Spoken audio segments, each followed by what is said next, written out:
The replacement of the 757 is a very hot topic, particularly since Airbus launched the A321neo LR in mid-January.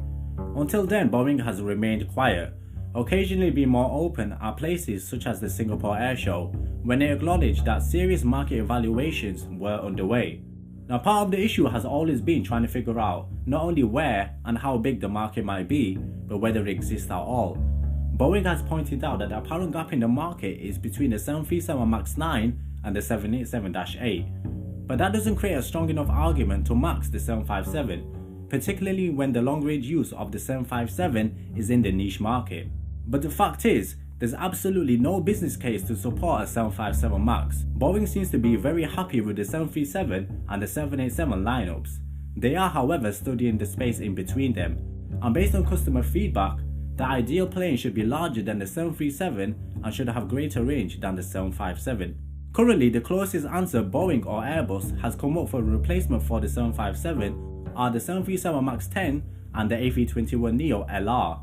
Both planes are stretched and updated versions designed for other missions and adapted to fill the 757's role in the lineup. As a result, neither can truly match the 757's range and its performance. Instead, Boeing believes that the heart of the single-aisle market is with the smaller 737 MAX 10 and the A321neo size planes. But that's not really the point.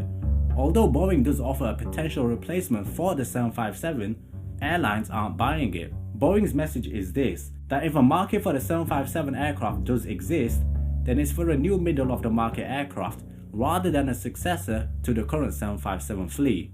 Boeing is likely to take its time evaluating the market rather than react to the A321neo LR with a short to mid-term answer. There are over 150 757s which are retired, which is approximately 15% of the fleet. Boeing doesn't see the urgency to fill that market, and they have a reasonable long-term solution to the 757. Boeing believes that the market may evolve and shift, which may create a different need than what is perceived today.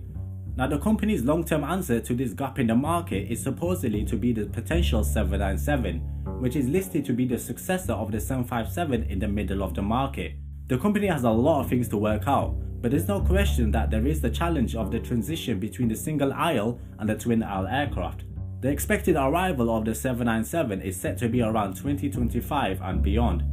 Boeing are taking their time to understand how large the market really is, because it's not as easy to assume how big the market might be. Now, Boeing will have to question what technologies will be needed for an aircraft with a range of 5,000 miles and whether the economics make sense. And if it is a small market, how do they deliver at the right cost? And how do they set up a production system to do that? So you can understand why Boeing is particularly quiet concerning the middle of the market program. Now, the 757 is a great aircraft.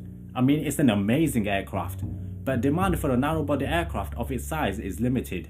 Comparing the specifications will reveal that the 737 MAX plane can do 90% of what the 757 can do at a lower cost. The 737 MAX has been receiving constant orders and is thriving very well, but its competition is stepping up with the A320neo. This is why Boeing upgraded the aircraft that directly competes with the A320neo, the 737 MAX. Now, this is a very interesting topic, and I'm sure you guys will have your thoughts and your views.